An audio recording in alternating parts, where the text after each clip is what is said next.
Disassembly tips. Ensure that you take the following precautions when disassembling a unit. Label each cable as you remove it, noting its position and routing. This will make replacing the cables much easier and will ensure that the cables are rerouted properly. Keep all screws with the component removed, if applicable. The screws used in each component can be of different thread sizes and lengths. Using the wrong screw in a component could damage the unit. If the unit contains light-sensitive components such as motherboard, memory module, CPU, hard disk drive, graphic card, store the component in its original ESD packaging to avoid damage. Please read the description below for more details about tools used to removal and replacement, static electricity.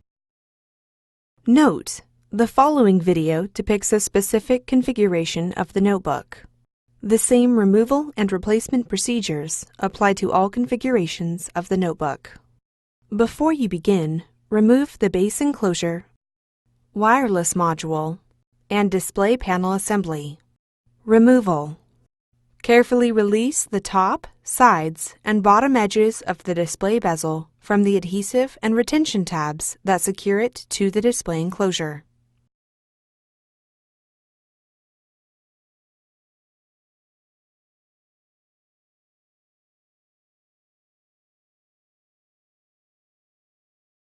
Remove the display bezel.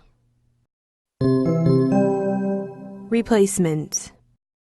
Place the display bezel into position on the display enclosure. Carefully apply pressure to the edges of the display bezel to secure it to the display enclosure.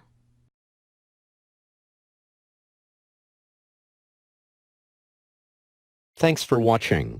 Please click subscribe for more videos and weekly updates.